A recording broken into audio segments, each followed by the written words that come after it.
Con esta iglesia comienza el gótico. Es la abadía de Saint-Denis, en París. La abadía de Saint-Denis tenía ya siglos, pero al abad Suger se le ocurre cambiar la cabecera, acá aplicar el sistema, después va a ser popular la construcción, pero acá la primera vez, de arbotantes y contrafuertes, de manera tal que puede haber ventanas en los muros con los vitrales sin que caiga el enorme peso de la bóveda. Por otra parte tenemos aquí el rosetón. Hay algunas iglesias románicas que tienen rosetón, pero enseguida nos damos cuenta por el hecho de los arcos de medio punto. Acá toda esta parte de abajo es absolutamente románica. Acá es gótica. Acá es gótica. ¿Ven? Este es el rosetón del lado de adentro. Tanto las ventanas como el rosetón, que tiene la simbología de la rosa de los vientos, que expande en su girar la fe, y también alude como flor a la rosa de la iglesia, que es María, es una de las tantas denominaciones medievales de María.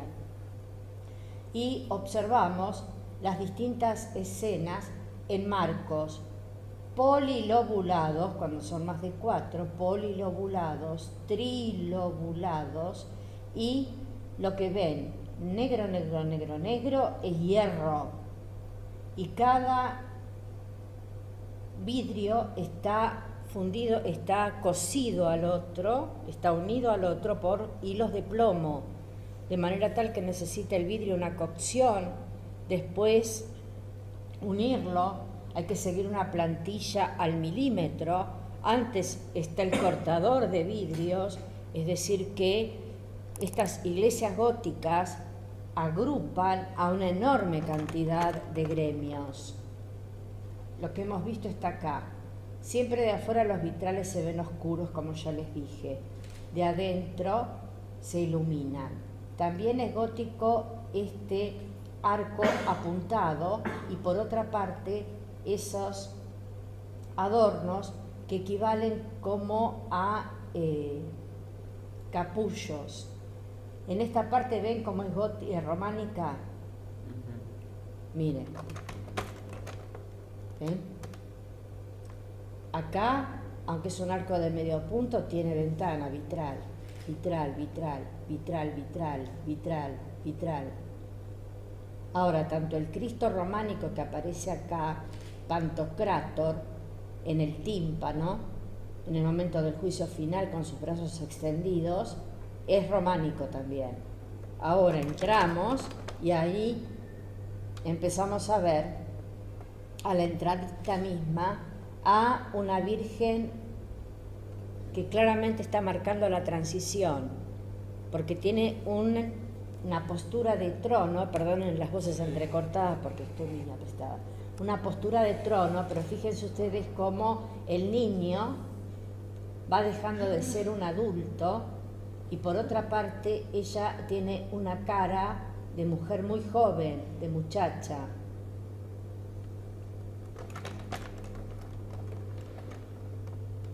Miren, los ojos ya no son tan grandes.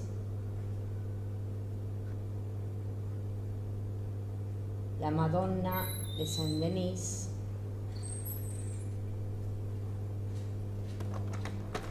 Y la cabecera, el ábside. Hola, no, está bien.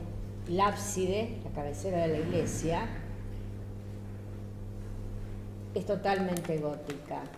Vean ustedes acá los nervios en la bóveda de crucería,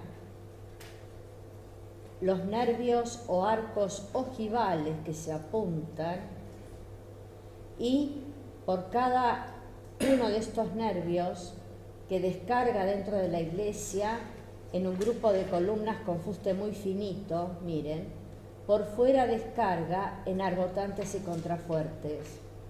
Las escenas que antes estaban al fresco o pintadas sobre tabla, ahora van a aparecer en los vitrales. Aquí tienen. Nos acercamos a una vidriera de Saint-Denis, entre 1140 y 1180, fue construida. Miren ustedes acá.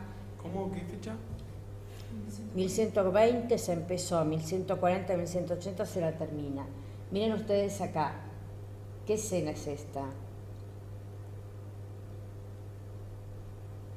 ¿Cuál? Esta.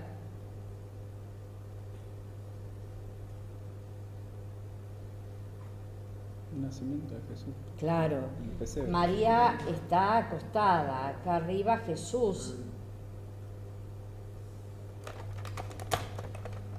¿Ven?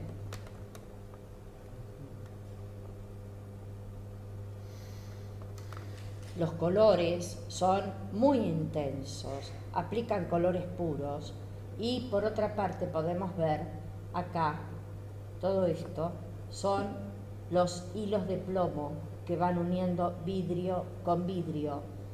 Los detalles, como por ejemplo en la cara, están hechos a punta de pincel.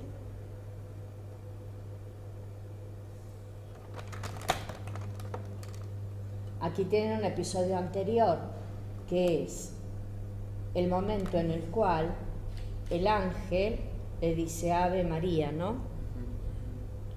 Es la Anunciación. Aquí a los pies, aunque está representada la cara con mucha unión de plomo y entonces no llegamos a vérsela, está el abad Suger.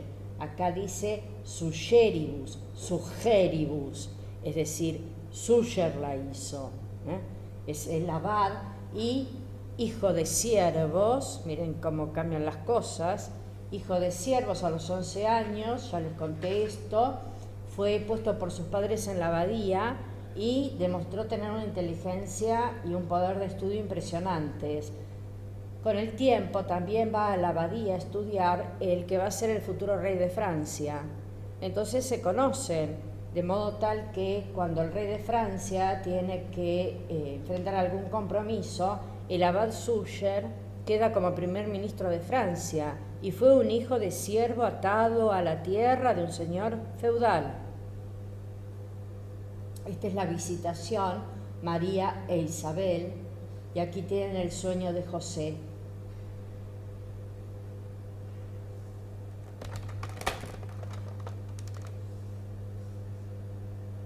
Lo que hemos visto antes está acá, la visitación, ¿ven?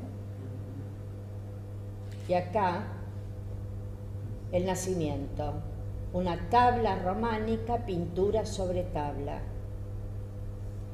Jesús con gestualidad y cara de adulto.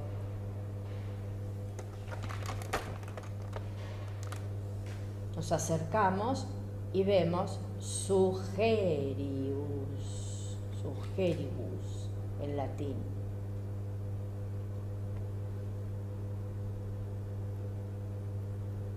¿Ven estos pliegues acá?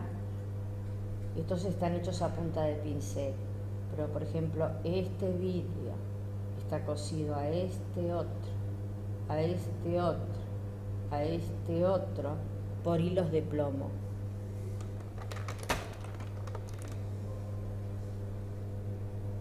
Aquí los Reyes Magos, y luego que van viniendo, y luego su llegada ante María y el niño. Observen los azules y los tonos de azul. Otro elemento a tener en cuenta es el hecho de que la luz es Dios, entonces establecen a través de la luz que entra de la afuera y en el adentro se ilumina de 1000 colores como un diálogo entre el afuera y el adentro, un diálogo. Además, el emplazamiento es urbano. Las iglesias góticas siempre están en ciudades, porque justamente el burgo, que ha comenzado a existir, que significa ciudad, el habitante del burgo, que es el burgués, quiere tener la iglesia en el centro mismo donde trabaja y piensa que con su trabajo asciende o desciende en la escala social. Por lo tanto, la burguesía es una clase muy dinámica. Acá tenemos a Suger, el abad Suger, que aparece de rodillas entregando una vidriera. Observen. Tanto por nombre como por presencia está indicando una ascensión paulatina del individualismo.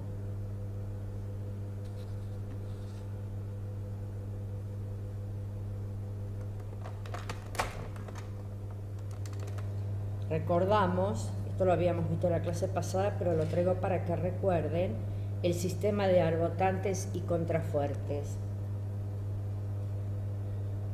Van descargando en la parte interna los nervios y luego los llevan afuera. Arbotante se llama tanto en la parte exterior como en la parte interna. Contrafuerte solo en la parte exterior. Pináculo. Se coronan con pináculos, es decir, formas apuntadas, muy estilizadas, con ese conato de capullo.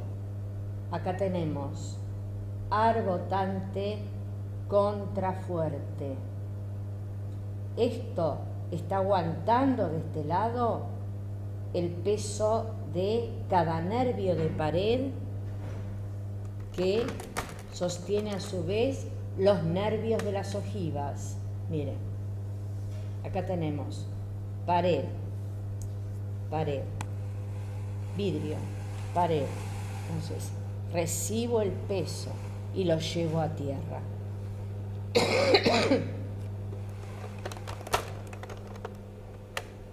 Y aquí tenemos otra de las primeras iglesias en construirse, pero después de Saint-Denis, en París, que es Notre Dame. El gótico, como antes el románico, han nacido en Francia, después se expanden por toda Europa. El románico, por ejemplo, es el primer arte netamente europeo, porque antes podíamos hablar de un arte del Imperio Romano, antes podíamos hablar de la compartimentalización de las invasiones bárbaras. El románico es el primer arte que unifica, con un estilo, aunque en cada lugar tiene sus pequeñas variantes, a lo que es en ciernes la futura Europa. El gótico también nace en Francia y se va a expandir. El único lugar donde el gótico no es plenamente tomado es en Italia, porque en Italia el sustrato grecolatino fue muy fuerte. Entonces, al italiano no le gusta que lo saquen, que lo disparen del suelo para arriba. Entonces, va a ser iglesias muy grandes, monumentales, majestuosas, pero ¿qué pasa? Va a rodearlas, va a forrarlas literalmente con bandas de mármol horizontal de distinto color, en general verde y blanco o negro y blanco. Entonces, esa horizontalidad de los mármoles va frenando la lectura, aunque la iglesia sea más alta que esta. Acá en cambio se apunta todo para el arriba, ¿ven? Miren los arcos. Este entrecruce que vemos acá, de arcos cuatrilobulados. Un arco, una columna, una columna, un arco, una columna, una columna, un arco, una columna. Todo. Empezamos a tener la clase corta hoy. Todo este entramado, ¿qué les parece? ¿Qué les recuerda?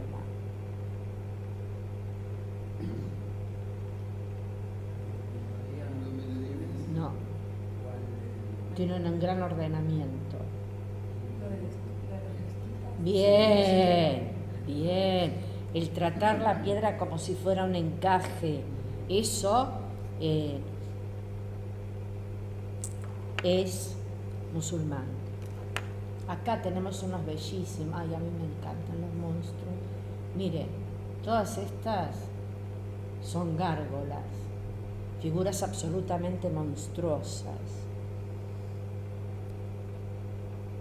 Algunas son desagüe, pero otras no. Y además, aunque fueran todas desagüe, que no lo son, ¿no podías elegir otra forma para el desagüe? ¿Por qué monstruos?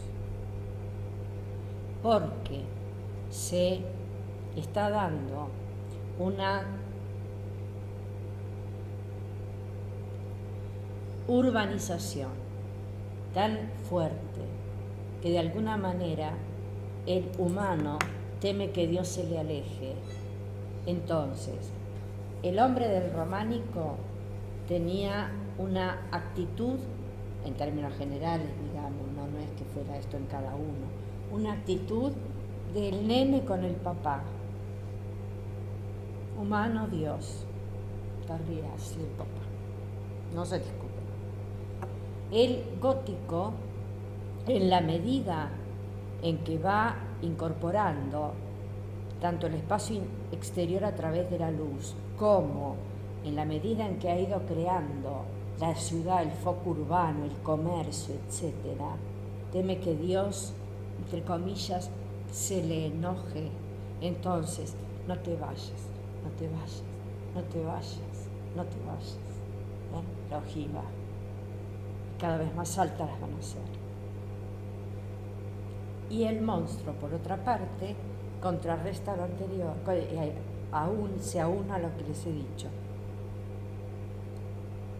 Una vez que estás en recinto sagrado, los monstruos, es decir, los demonios, las acechanzas del mal, los apetitos desordenados, quedan afuera.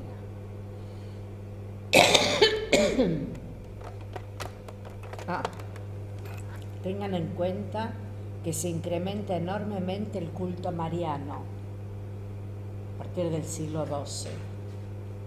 No es que antes no existiera, pero el culto mariano lo indica el nombre mismo de las iglesias. Notre Dame de París, Notre Dame de Laon, Notre Dame de Chartres, Nuestra Señora, Nuestra Señora, Nuestra Señora, es María, ¿no? Porque por otra parte María es la mujer en la que se puede sublimar el amor.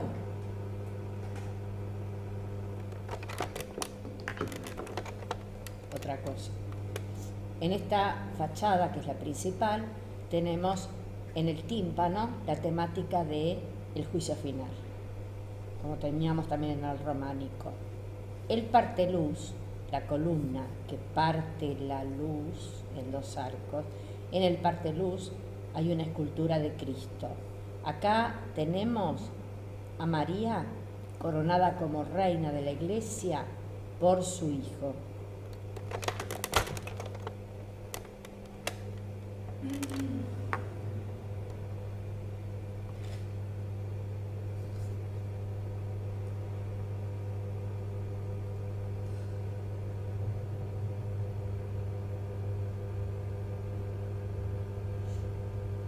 Las esculturas dejan de ser estatua columna. Ya el cuerpo no se adosa al fuste de la columna. Empieza a tener volumetría, los pliegues empiezan a ser volumétricos en vez de lineales. Y cada cabeza suelen ser discípulos de Jesús, mártires, santos o profetas del Antiguo Testamento. De cada cabeza sale una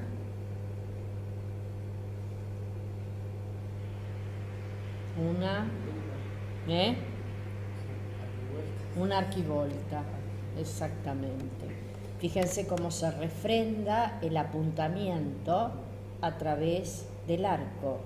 Como esta parte quedaba más baja, se le agregó este arco para compensar.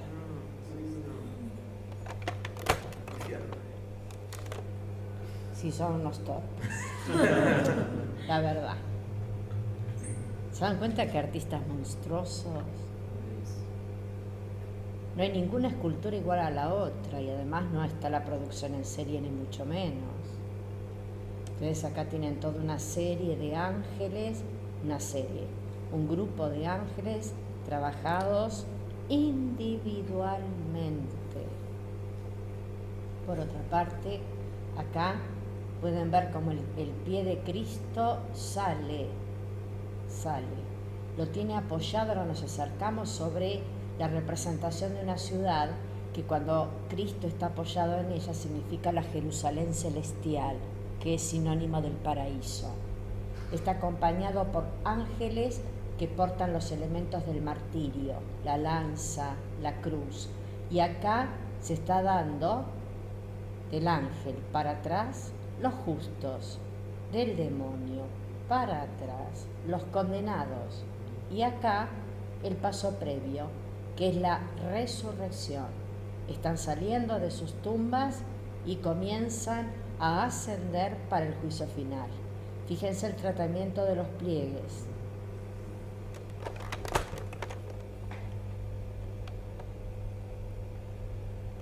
Después vemos esta escultura que es de Cristo en el eje del parte luz. Aquí nos acercamos a él. Fíjense ustedes que está completamente humanizado.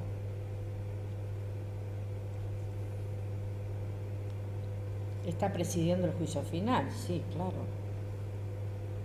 Pero miren cómo las rodillas apuntan como volumen. Los pliegues no son rayas, son volúmenes. El brazo se despega del fondo.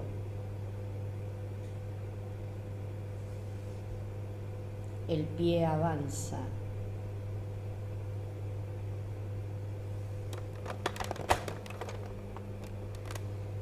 Y esta bellísima escultura en el parte luz. Las puertas también. Piensen, todo esto es hierro, hierro sobre madera. Artesanos, les digo, extraordinarios. Herreros, forjadores, vidrieros, albañiles, maestros de la piedra, como se los llamaba a los escultores. Fíjense aquí un Jesús, observen la mano, anatómicamente verosímil, un Jesús que aparece pisando 2 cabezas de serpiente, indicando que Él trajo el perdón y la posibilidad de la resurrección. Por arriba, un techito, si quieren, o un dosel, para ser más precisos, un dosel en el que aparecen también arquitos apuntados con elementos decorativos. Sí. Aquí tenemos las esculturas, por mostrarle algunas, porque las tengo todas, pero si no, no avanzamos. Fíjense que están pisando generalmente demonios o pecadores. ¿Ven este demonio que se quiere colgar igual? Y pueden observar cómo sus cabezas se despegan del fondo, así como los cuerpos del fuste de las columnas.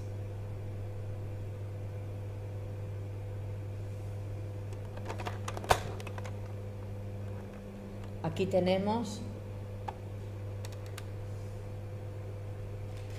la entrada izquierda, en la que aparece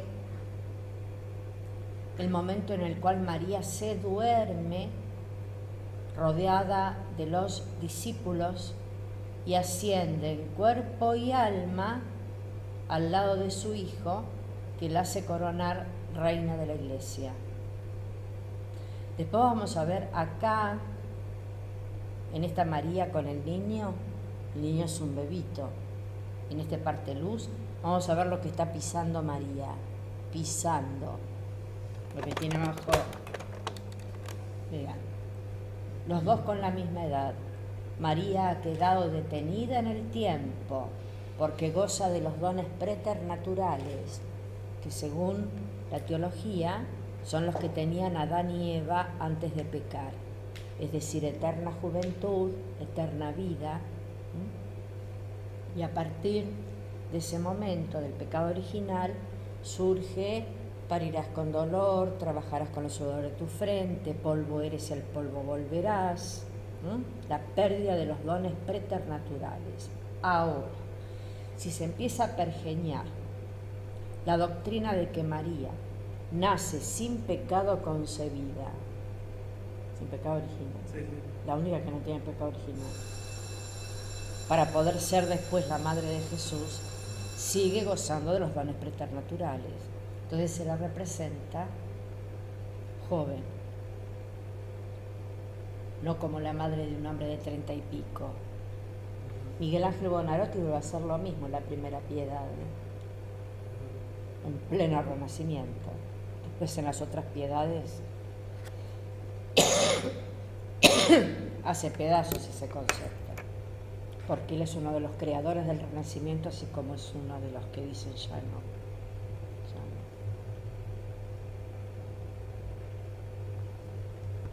Vean el ángel que la corona por orden de Jesús, y él está entregando un cetro. Esto es lo que pisaba.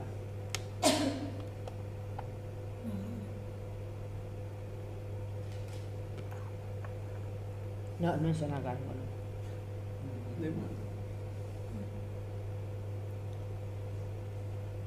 Es un fauno. Ven acá, como pielcita y los pies con patas. El fauno, según la mitología griega, era aquel que andaba muy feliz persiguiendo ninfas y es descontrolado en sus apetitos sexuales. Entonces acá está aguantando, miren la cara de aflicción, con enorme dolor, todo el peso, y acá el pene bien evidente.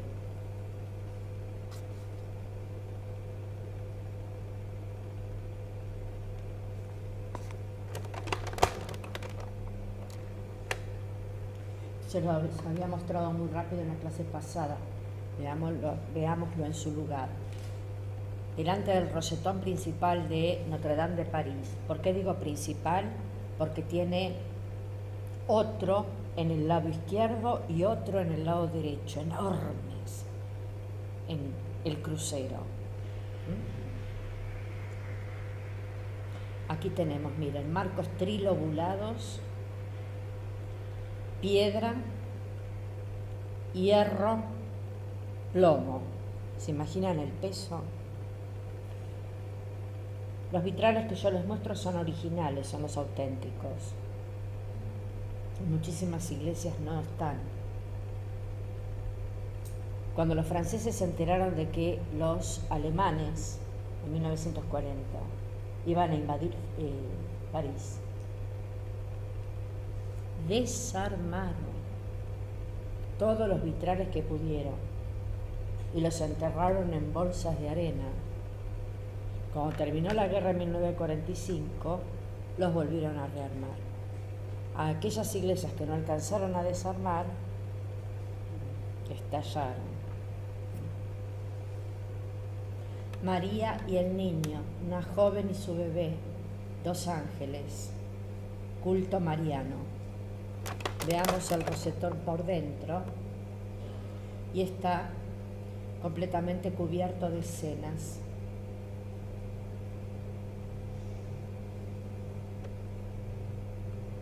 Arco,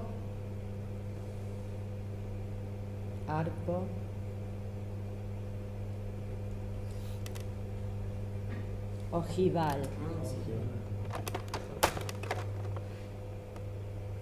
La iglesia gótica suele cambiar de color a lo largo del día, porque justamente por la luz que proviene del exterior, según impacte más por su inclinación en mosaicos violetas o verdes o amarillos o naranjas, la iglesia adquiere esa tonalidad. ¿Qué nos importa de esto? El color afecta inmediatamente la emoción. Entonces ese calidoscopio. Gracias.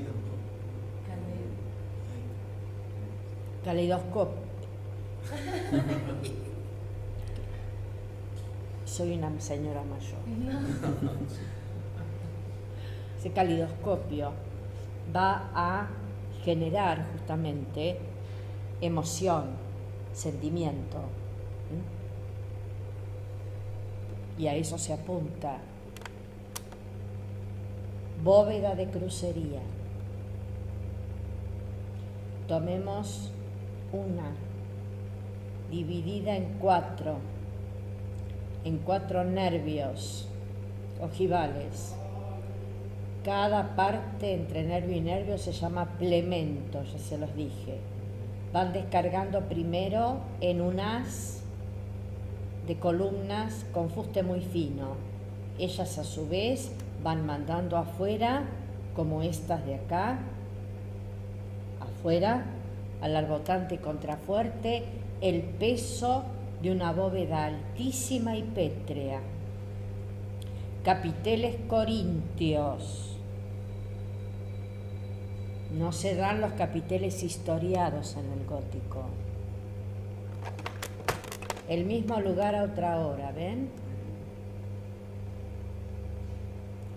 3 naves separadas por enormes columnas con fuste muy grande, redondo o cuadrado. Las de cuadrado son pilastras, fuste redondo, columnas, capitel corintio.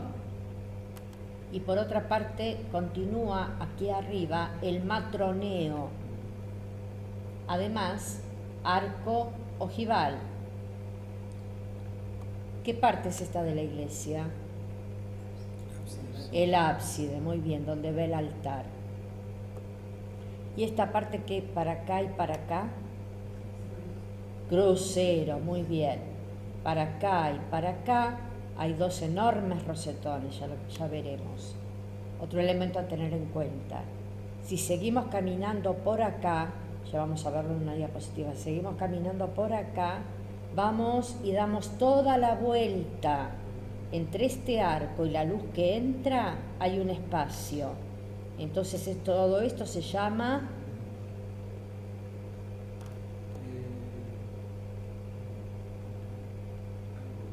deambulatorio. Voy a romper el alma. Miren acá, en una nave lateral, fíjense ustedes la multiplicación de ojivas.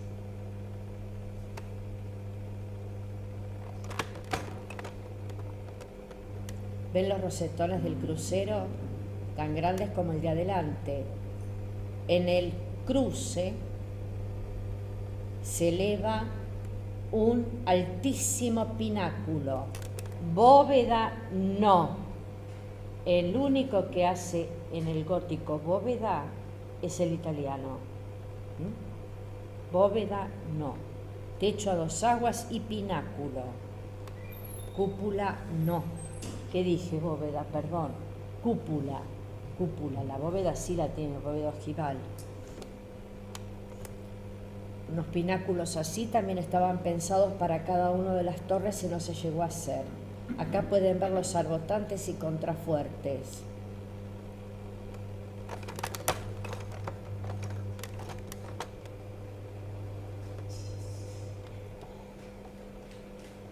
Pináculos.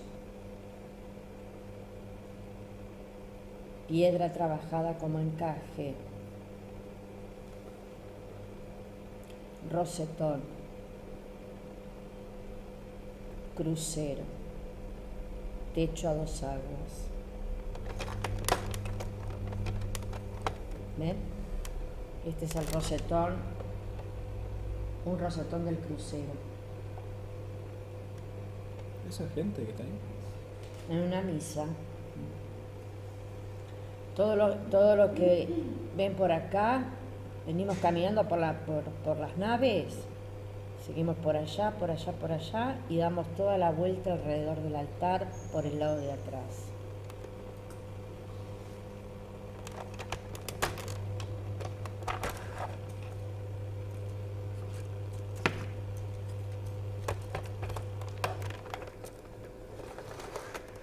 ¿Vinieron solo para mí?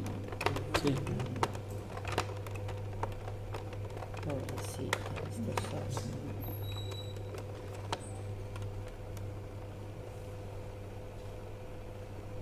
¿Ves? Vamos por acá. Y tenemos el deambulatorio. Vamos a verlo desde este lado. ¿Ven? Venimos, damos la vuelta. Tomo esta ojiva, tomo esta otra y veo cómo 4 nervios se reparten el peso de los plementos. Después el gótico se va a ir complicando cada vez más y estas ojivas se van a multiplicar, creando lo que da en llamarse gótico florido. Esta es la parte de atrás, arbotante contrafuerte, tanto para la parte superior como para la parte inferior, arbotante contrafuerte.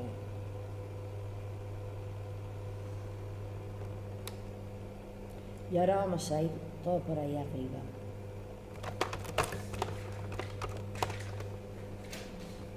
Algunas gárgolas, como les dije, son desagües.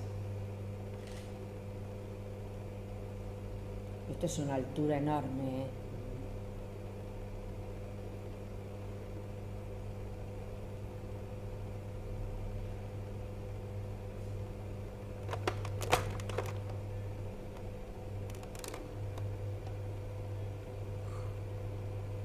¿Ven esta forma de bicho?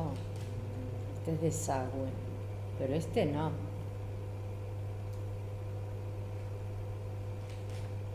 Además, fíjense ustedes el trabajo de los arcos, tanto abajo como arriba.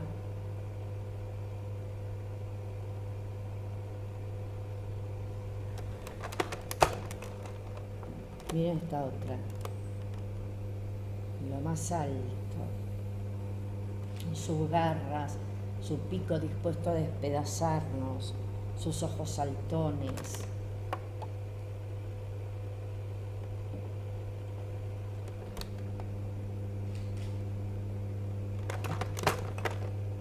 Miren esta otra vez, fantástica. Allá, 800 años después, 880 años después, la Torre Eiffel, que justamente el monumento al hierro para celebrar la nueva época, la época de la revolución industrial y de todos los cambios. No. Es un regalo que le hace Estados Unidos, ¿no? A Francia, a la Torre Eiffel, y ellos le regalan la Estatua de la Libertad, o algo así, fue un intercambio. También. Eso no lo sabía. De la Estatua de la Libertad de los franceses sí, pero de la Torre Eiffel no. No, puede ser que me esté equivocando yo. Sí, sabía que algo había. No, se la hizo para la Gran Exposición Universal de París, porque iba rotando. Lo que se llamaba Gran Exposición Universal eran, imaginémonos, enormes pabellones con la representación de todas las artes y las ciencias. Un año le tocaba a Londres, otro año le tocó a Francia, y Francia, para justamente crear un shock de majestuosidad, había empezado 30 años antes a construir la Torre Eiffel. El ingeniero Eiffel la construyó, tiene su nombre. Miren esta otra, díganme. Se está comiendo, tiene a un humano, tiene una mano completamente humana, es un monstruo. Tiene distintas características que unidas no las vemos, por ejemplo, ni en un libro de zoología ni en un libro de anatomía. Por eso decimos monstruos. Y porque aparte está representando los temores y las sombras de los humanos. el miedo.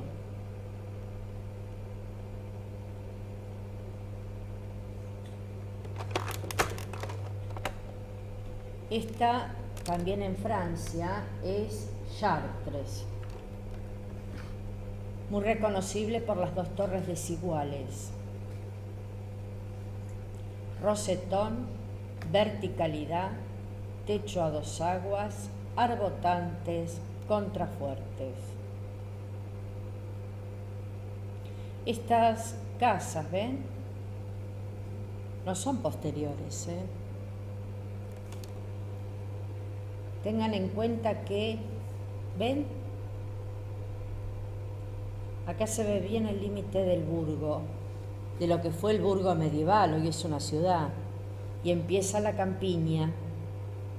Entonces acá es donde están los artesanos, el comercio, el intercambio, y la gente paga, junta, para construir la iglesia en el corazón de su burgo.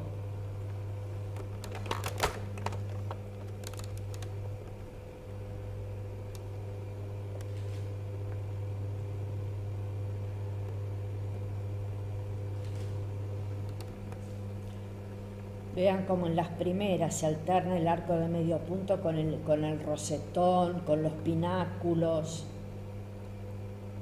con los marcos trilobulados, cuatrilobulados, polilobulados.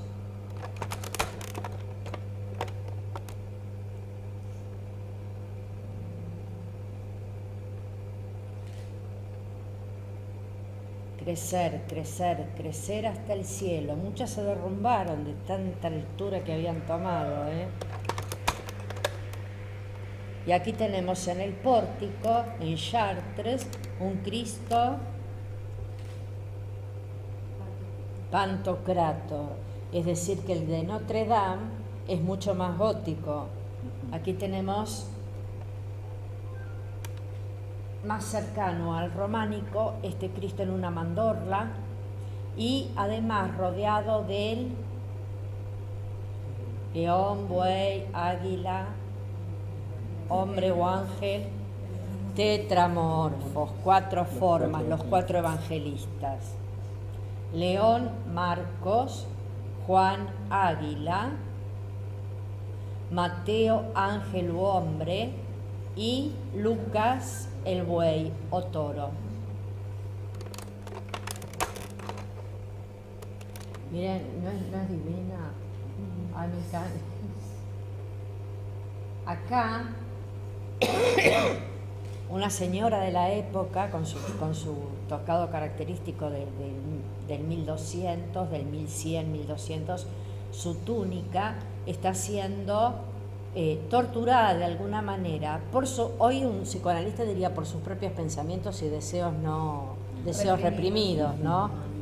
Y un demonio la toma de la mano y con la otra mano le toma la cabeza y le susurra al oído toda una serie de pensamientos impuros. Muy bien, gracias.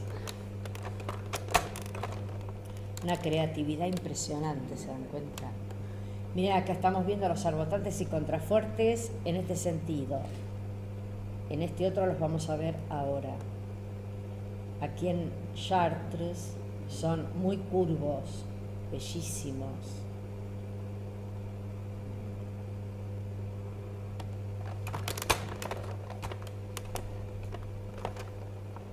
¿Ven? Arbotante, contrafuerte. Arbotante, contrafuerte. Observen las ventanas.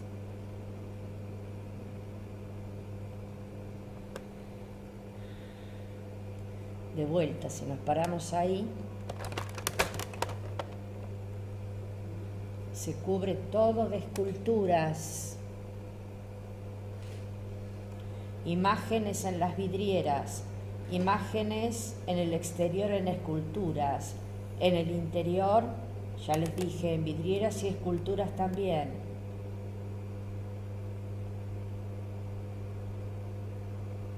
Sigue siendo una Biblia en piedra. Y aquí tenemos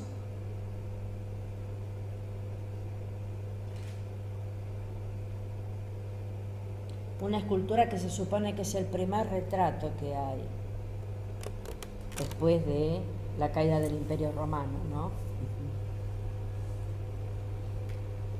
El rey Luis, rey de Francia. El rey Luis participó en una cruzada a pesar de estar muy, muy enfermo. Ya había participado en otra, es una de las últimas cruzadas. Participa en otra y muere. Él había hecho construir una capilla para uso de sus servidores inmediatos en la parte inferior y en la parte superior para él y su familia. Se llama la Sainte-Chapelle. A su muerte, tiempo después, fue canonizado. Por eso es San Luis de Francia.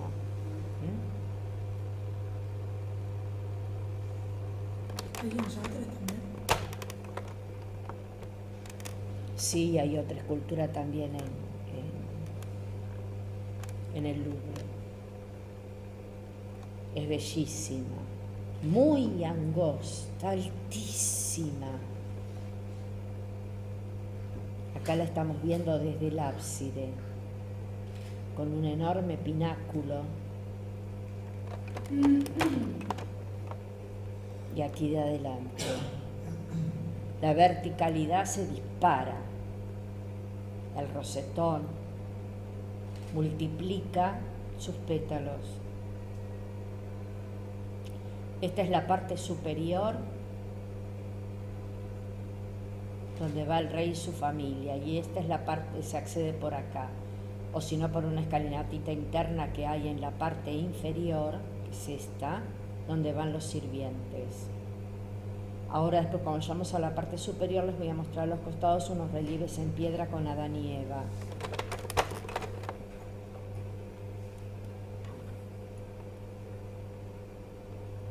La flor de lis, emblema de la corona francesa, está indicando que es una capilla creada por el rey, directamente creada y dependiente del rey. ¿Qué hora es, Mati?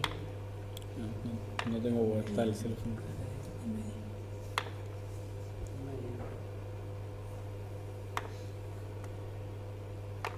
Tengan paciencia y así no vienen el jueves.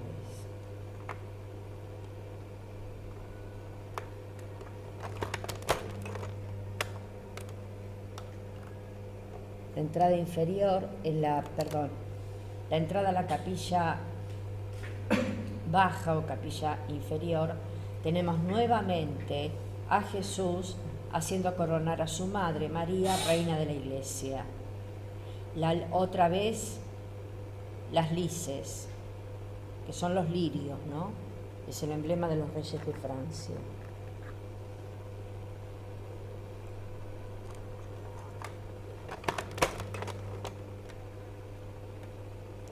En el parteluz tienen ustedes una Virgen con el Niño, que podemos ver justamente la actitud materno-infantil, y por otra parte la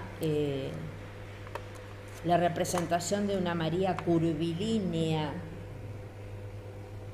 que además está parada arriba de una forma serpentinada, indicando que ella, con su vientre, al dar a luz a Jesús, venció a la primera Madre Universal, que es Eva.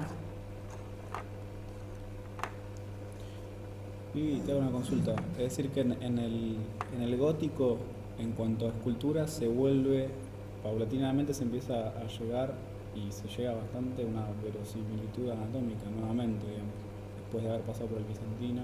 Exactamente. En donde era todo planimetría, acá en escultura se ve ya Bizantino y románico. Románico, bizantino, y después se pasa a esto, donde ya es... Pues yo pensé que era directamente en el Renacimiento donde... No, este es todo se un camino de inflexión. Ajá.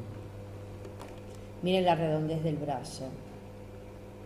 Fíjense cómo les tira la mano y la acaricia. Y esta es la parte para los sirvientes, la capilla baja. Toda madera policromada con representaciones en el fuste de castillos, capitel corintio, la bóveda ojival, el dorado, majestad divina, y en los plementos, fondo azul con flores de lis, la corona de Francia, y además paraíso y majestad divina. Pero el azul y el amarillo lo usa Francia para el rey. Nos acercamos a un capitel y vemos que ya no son historiados los capiteles góticos, son corintios, florales. Y esta es la entrada exterior, si no ya les dije que por una escalinatita que hay en la parte que vimos recién, se puede subir arriba. Se puede ir a la capilla superior. Acá tenemos en el parteluz a Jesús. Y vamos a ver un poquito de cerca dos imágenes de acá. Que acá también hay ilustraciones. El juicio final acá. Cristo en majestad arriba, con ángeles que portan los elementos del martirio. ¿La entrada principal o...? Está arriba. Es la entrada a la parte superior, donde solo tiene entrada el rey y sus familiares directos. Aquí observamos la creación de Eva. Fíjense ustedes cómo los cuerpos van adquiriendo volumetría, se van despegando paulatinamente del fondo y creando sombra. Marco cuatrilobulado. En cada lóbulo una flor de lis. Todo el tiempo indicar rey de Francia. Aquí el pecado original. ¿Se acuerdan cómo era la Eva del románico cuando aparecía completamente chata? Las costillitas eran rayitas, los senos eran dos cosas chatas. Acá miren ustedes cómo tiene la curvatura del vientre, la redondez de los muslos. El mensaje es el mismo. La representación va a comenzar a tener matices distintos. Aquí tenemos el momento en el cual Dios Padre, pero representado, como ven, con una forma de Jesús, les dice que por qué se tapan si podían andar libremente, por qué ahora los avergüenza la desnudez. Eso es porque comieron del fruto prohibido. El fruto prohibido es la manzana, puede ser también a veces una piña. El fruto prohibido era la soberbia, es decir, querer ser como Dios, porque era el árbol de la ciencia del bien y del mal. Si vos conocés la ciencia de todo el bien y conocés la ciencia de todo el mal, es porque lo conocés todo, y ese conocimiento es divino. Entonces, por eso les dijo, de este árbol no has de comer. Después todo lo demás está. Y no es un pecado sexual el pecado original, porque Dios cuando los creó dijo, creced y multiplicaos. Acá nos acercamos y ven la forma, ven, reptante de la tentación. Los senos de Eva son volumétricos.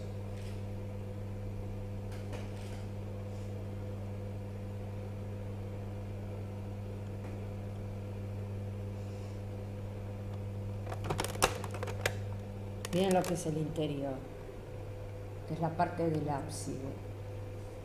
Es como una especie de joyero de vitrales y de dorados.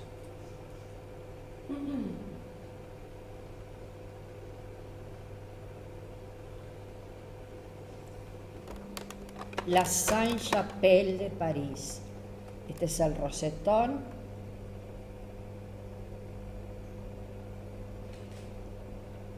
Nos vamos a acercar un poquito más.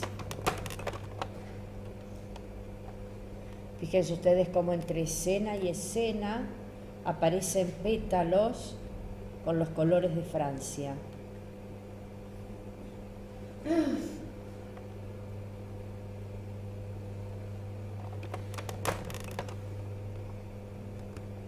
Este es un ultra acercamiento.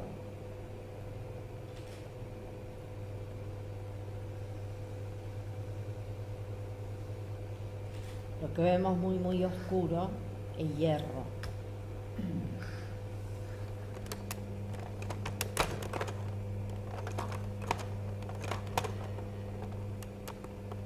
Y vean ustedes, las paredes prácticamente se vacían en vidrieras.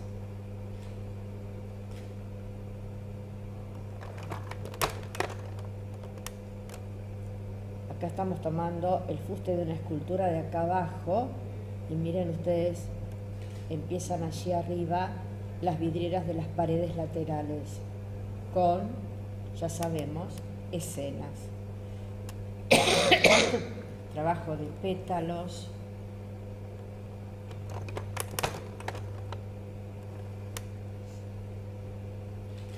El dorado. Las esculturas que se despegan del fuste.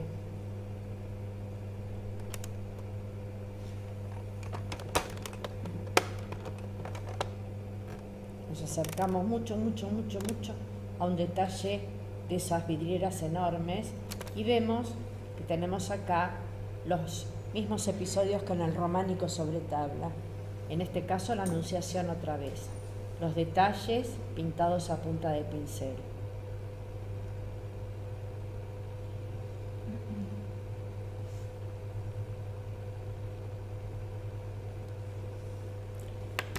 Bueno. Sí, por favor, Claudio.